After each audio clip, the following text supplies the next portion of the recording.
At her husband's funeral, Naomi's in-laws handed her a rusted, broken-down van as her so-called inheritance, mocking her as they threw her out of the house and took over the businesses she had built with him. 7 months pregnant, with her 10-year-old son by her side, she had no choice but to live in the very van they claimed was worthless. But one morning, as sunlight touched the peeling metal, Naomi noticed something glimmer beneath the rust. A discovery that would transform her humiliation into the most surprising triumph of her life. Before we continue, if this is your first time watching one of our videos, please take a moment to hit that subscribe button. Your support truly means the world to us and helps us bring you more powerful, inspiring stories. Stay with us until the end. And if this story moves you, share your thoughts in the comments and send it to someone who might need to hear it. Now, let's begin. The air was thick with the promise of rain, though the clouds hadn't opened yet. Naomi Carter stood beside the open grave, one hand gripping an umbrella, the other resting on her 7-month belly. Her 10-year-old son, Isaiah, clung to her coat sleeve as if it were the only thing keeping him steady. Around them, soft murmurs from the small crowd drifted through the damp breeze. What a tragedy. "He was so young," someone whispered. Another voice followed, quieter but sharp enough for Naomi to catch. "Still, knowing his family, she won't last a month without him." Across the grave stood her in-laws, faces pale, eyes dry, dressed in black that seemed almost rehearsed. Naomi's gaze rested on them not with anger, but with the calm recognition that they had never accepted her. Not when she married their son. Not when she helped him grow the family business from a tiny back room to a thriving downtown shop, and certainly not now. By the time the last bit of earth covered the coffin, Naomi's shoes were soaked. She barely felt the chill creeping up her legs. What kept her standing was the belief that her husband had made sure she'd be protected, for their children's sake. Inside the lawyer's office, the scent of old paper and polished wood filled the room. Naomi sat quietly, Isaiah close beside her as the lawyer opened a folder and began to read. His tone was steady, formal, almost detached. "To my wife, Naomi Carter, I leave our home at 42 Willow Lane, all my shares in Carter Floral and Design, and the 1972 van." Naomi exhaled softly. The house, the business, and even that old van. Her husband had always been oddly sentimental about it. Relief began to ease her shoulders, until a sharp laugh cut through the air. "Oh no," her sister-in-law sneered, glancing at her brother. "That's not how it's going to work." Naomi frowned. "Excuse me?" Her father-in-law leaned forward, voice cold and controlled. "The house and business are family property. You only married into it, you don't own it. The only thing you're getting is that van. Frankly, you're lucky we're letting you have even that." The lawyer hesitated, flipping through the documents. "That's not what—" But the older man interrupted, his voice rising just enough to silence the room. "You want to fight, Naomi? Take us to court. Let's see how far you get. Pregnant with no money." Naomi felt Isaiah's small hand tighten around hers. The room seemed to tilt slightly, the smell of stale coffee mixing with her own growing nausea. She wanted to speak but stopped herself. This wasn't the moment. They wanted her to fight on their terms, and she already knew how ruthless they could be when challenged. 15 minutes later, Naomi stood outside with nothing but a set of van keys in her hand, and the faint echo of her in-laws' laughter fading into the drizzle. As she walked toward the van parked behind the funeral hall, Isaiah kept glancing up at her, as if waiting for her to say it was all some misunderstanding. But Naomi stayed silent, every step weighted with the realization that her life had shifted into uncertain and difficult territory. She ran her fingers across the van's side panel. Rust crumbled away like old paper. The air smelled of rain and oil. This was all she had left. For the first time that day, a quiet thought took hold in her chest. "Fine. If this is what I have, I'll make it enough." By the time Naomi reached the parking lot, the drizzle had turned into a mist that clung to her hair. The van sat beneath a tilted lamppost, its paint bubbled and eaten away by rust. One of the back doors sagged, and the side mirror was patched together with duct tape. When she opened the door, a wave of stale air, mildew, and old grease hit her. Isaiah climbed in first, sliding across the cracked vinyl seat, tracing the rips with his fingers as if following invisible lines. "Mom," he whispered, his voice uncertain, "we're not really living here, are we?" Naomi didn't answer right away. She set the keys in the cup holder and let her hands rest there. The dashboard was covered in dust, but she could still see faint fingerprints, her husband's, from when he'd last worked on it. That night, they parked on the far side of an empty lot behind a closed hardware store. The hum of the streetlights mixed with the distant sound of traffic. Naomi wrapped Isaiah in a blanket, tucking it close around him before settling herself onto the narrow bench seat in the back. Her growing belly made it uncomfortable, but at least they were dry and safe. Outside, a pair of shadows passed by the windows. Their voices were muffled but clear enough. "That's the Carter widow, isn't it?" "Yeah, heard she lost everything." Her in-laws took it all. She was always too proud. Never asked for help. Guess she'll have to now. Naomi stared up at the ceiling, jaw tight. Each baby kick felt like a reminder. You can't fall apart now. By morning, the chill woke her before sunrise. She searched through the small suitcase she'd managed to grab from the house and pulled out a sweater with frayed cuffs. Isaiah was still asleep, curled up tightly as if shielding himself from the world.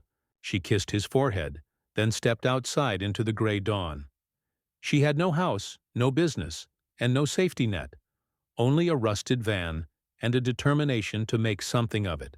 What she didn't yet know was that the van held a value far greater than it seemed. Days began to blur into routine. Each morning, Naomi walked to the corner store to buy day-old bread and brought it back to share with Isaiah. She spent hours searching bulletin boards for any small jobs, cleaning, carrying, or arranging flowers for a few coins. The van became their small world. Isaiah drew little stick figures on the fogged-up windows, while Naomi kept herself busy wiping surfaces and moving boxes, trying to make the space feel less like a shelter and more like a home. One afternoon, while cleaning near the back door, she noticed something odd. As she scrubbed at a stubborn patch of rust, the sponge snagged on a sharp edge. Rust flaked away, revealing a thin strip of metal underneath. But it didn't look like ordinary steel. Its color was warmer, its shine denser, almost glowing in the dim light. Naomi frowned, rubbing her thumb across it. The surface felt smooth, too smooth.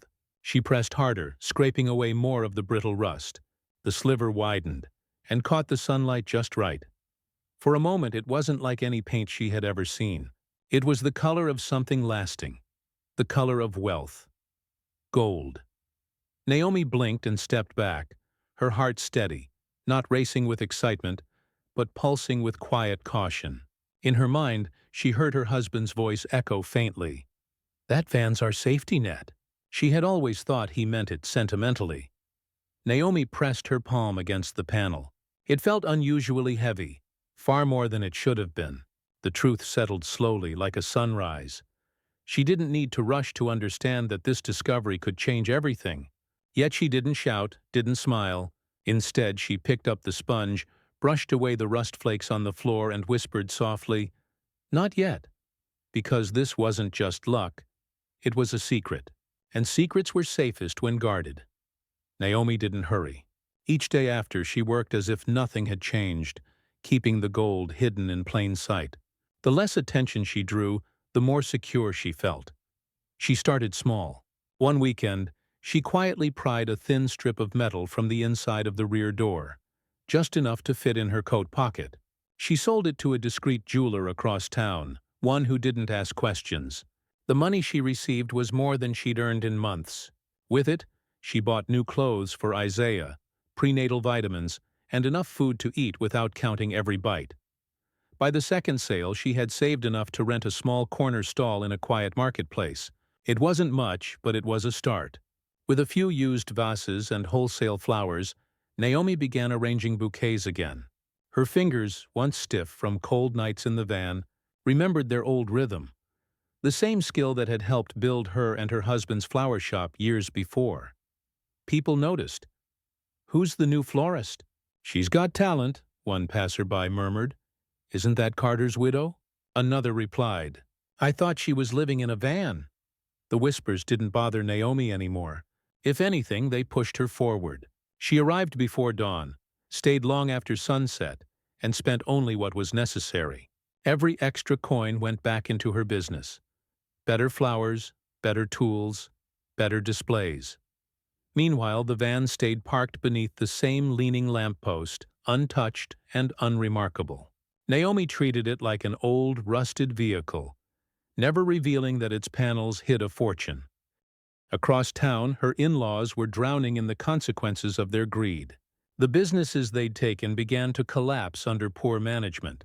Orders went unfilled, debts mounted, and word of their failure spread fast. Naomi heard it all, often from customers chatting as she worked.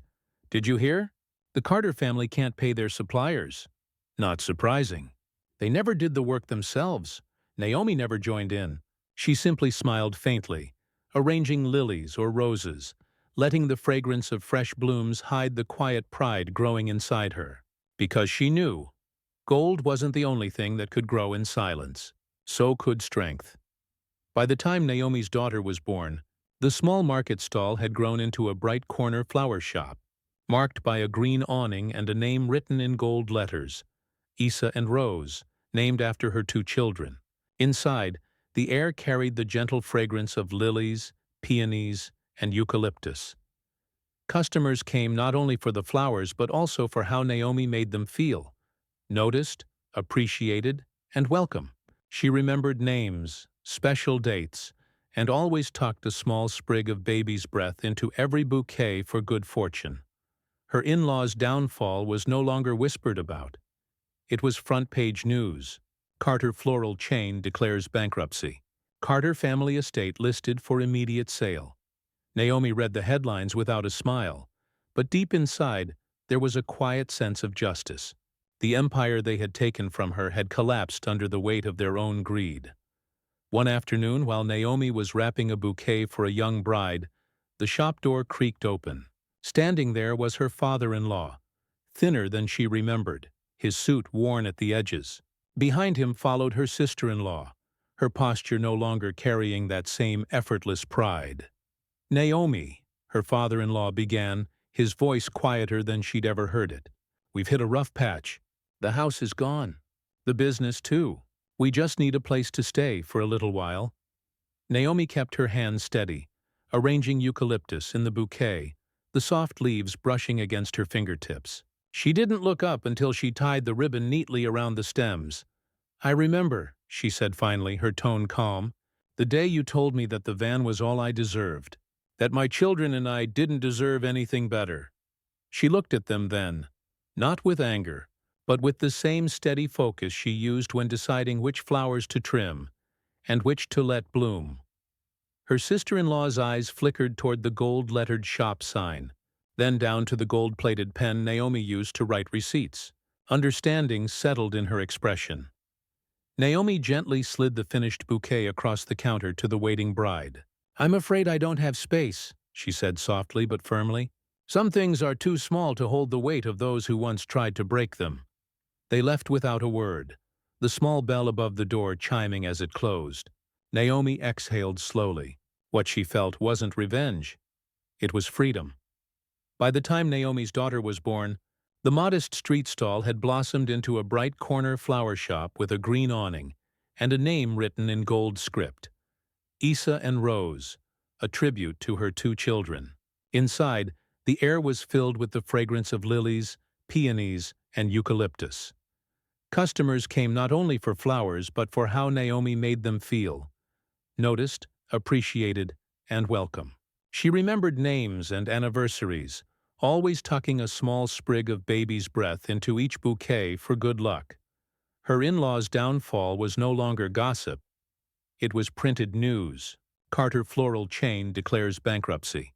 Carter family home listed for immediate sale. Naomi read the headlines without smiling, but a quiet sense of justice settled in her heart.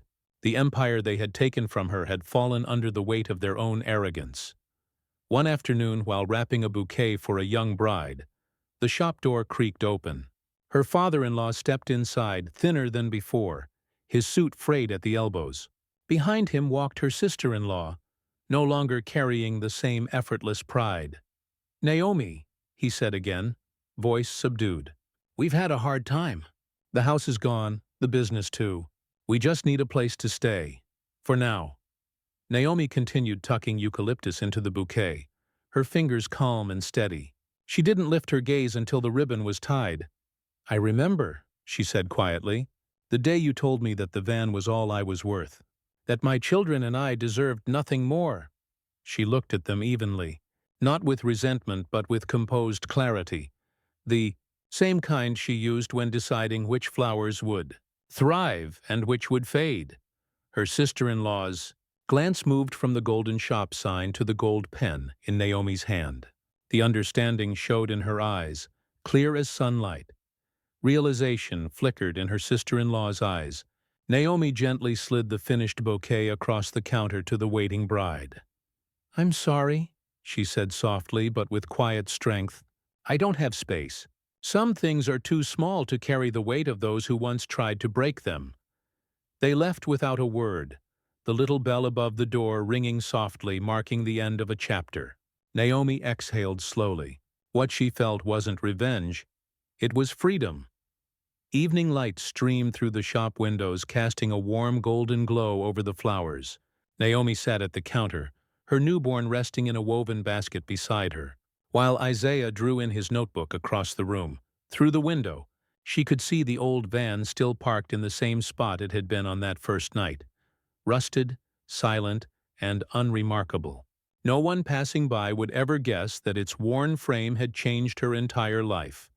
The gold hidden inside had given her another chance, but she knew it wasn't just the metal that had built this life. It was her choice to keep going, to work when quitting would have been easier, to turn pain into something that could bloom. Sometimes she thought of her husband, how he must have known, how he'd left her the one thing they could never take. She imagined him standing in the doorway, arms crossed, that quiet pride in his eyes. Naomi brushed a loose petal from the counter and looked around her shop, breathing in the sweet, green-scented air. She no longer needed the mansion, the stolen business, or even the family name. She had roots now, deep, steady, and completely her own. When customers asked about the old van, she would smile and say, "It's just part of the story." Because the truth was, gold can hide in the most unexpected places, and sometimes the people who doubt your worth are the very ones handing you the key to your freedom. If Naomi's story moved you as much as it did me, don't scroll away, hit the like button, subscribe, and share this story with someone who needs a reminder. Even in the rust and ruin, there can still be gold. And tell me in the comments, what would you have done if you were in her place?